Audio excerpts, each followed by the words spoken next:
안녕하세요. 뉴스반장입니다. 부동산 시장에 대해 투기 세력과의 전쟁이라고 표현을 했습니다.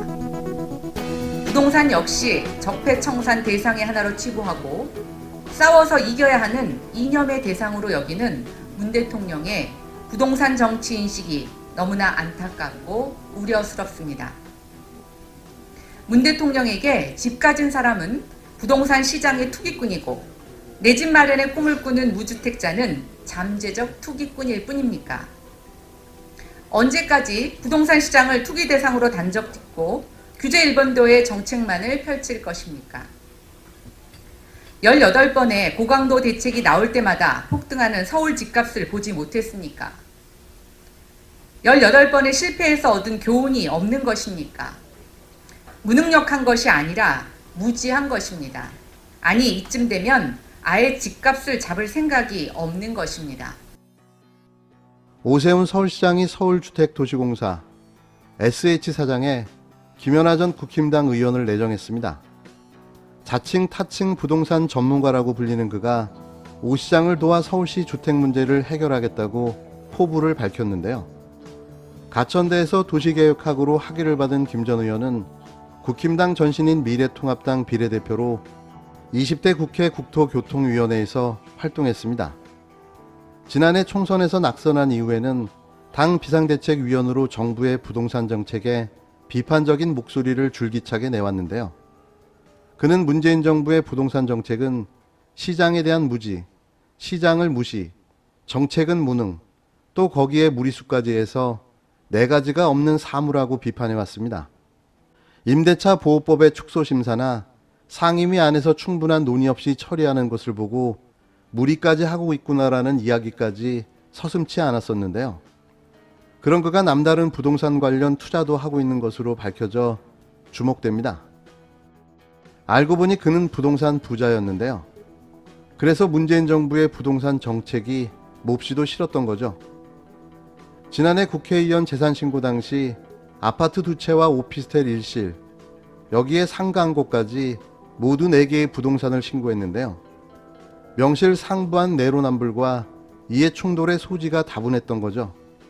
이런 그가 서울주택도시공사 SH 사장으로 내정됐다는 사실이 더욱더 충격적인데요. 신의 고통을 느끼지 못해서 그 상처가 더 커지게 방패하는 건 한센병이라고 합니다. 대통령께서 본인과 생각이 다른 국민을 어떻게 생각하시느냐에 따라서 저는 똑같은 대입을 통해서 대통령에게도 사이코패스가 아니냐고 물어볼 수 있다라는 겁니다. 오세훈 서울시장이 김연아 전 국힘당 의원을 서울주택도시공사 SH 사장으로 내정한 것으로 확인됐습니다.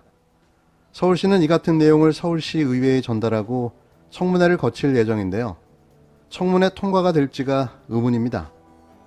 5일 SH에 따르면 지난 4일 서울시는 서울시 의회에 김 전 의원의 SH 사장 내정을 알리고 청문회를 요청하는 공문을 보낼 예정인데요. 서울시 의회는 SH 사장 인사청문회 위원장으로 노식래 도시계획관리위원회 부위원장을 내정하고 오는 14일 청문회에서 본격적인 검증에 들어갈 예정으로 알려졌습니다. 김 전 의원은 정치권의 대표적인 주택정책 전문가로 평가받고 있는데요.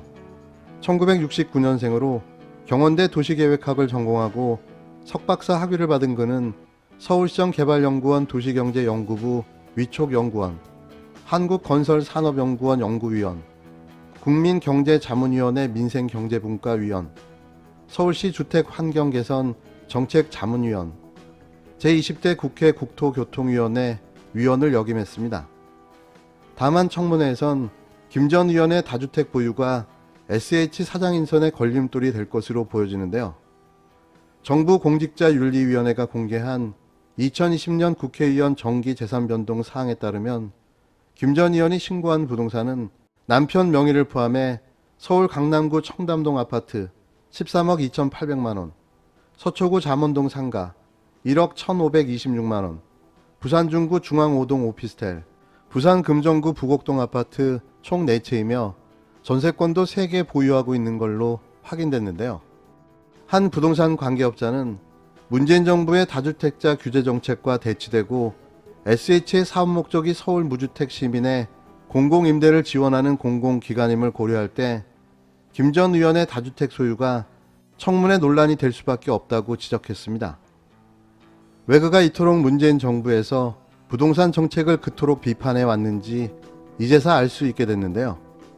이런 자가 전문가로 대접받으며 SH 사장으로 내정된다는 것 자체가 얼마나 국민들을 우습게 보는지 단적으로 보여주는 한 사례인 거죠.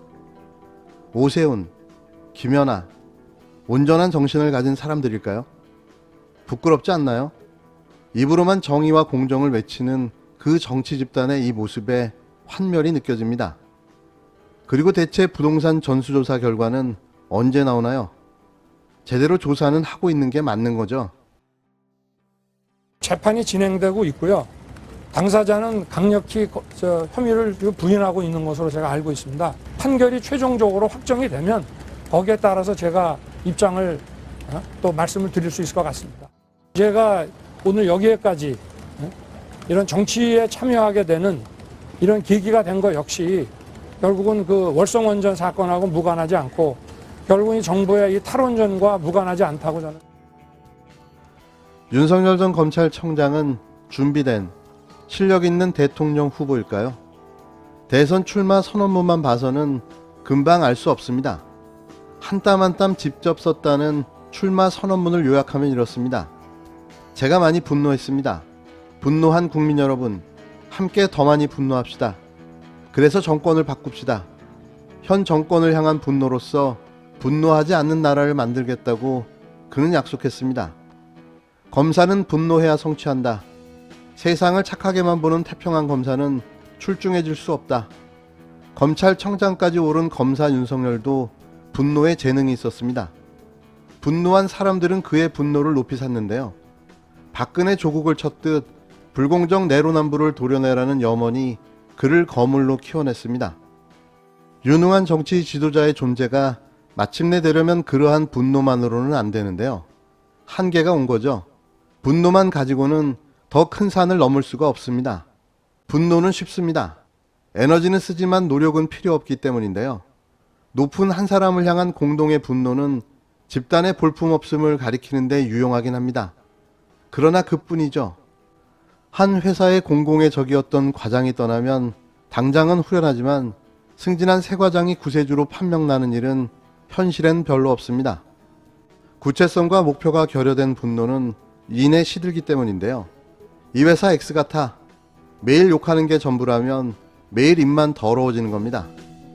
문재인 정권을 도저히 두고 볼 수가 없어서 정치하러 나왔다는 윤 전 청장의 외침, 속편히 두고 볼 수 있는 윤석열 정권은 어떻게 만들어지는 건지 몹시 궁금하지만 일주일째 소식이 없습니다. 출마 선언문에서 언급하지도 않은 노동, 안전, 복지, 의료, 문화, 환경은 어쩔 건지 강감무소식인데요. 비판은 있는데 대안이 없는 거죠. 그냥 비판을 위한 비판이었던 겁니다.